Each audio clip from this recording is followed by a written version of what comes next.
What's going on, guys? This is Kyle from GuideWise. In this video, I will show you how to add automations to forms in GoHighLevel.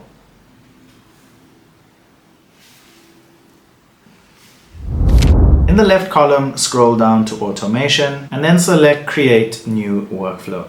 Start from scratch, then click Add New Trigger. We will select Form Submitted, then select Save Trigger. Now we need to add an action. We can add an action like send an email, assign a user, or send an SMS. So we will type in email, send email. You can then fill in your email information and then save action. Then make sure you save it and publish your workflow.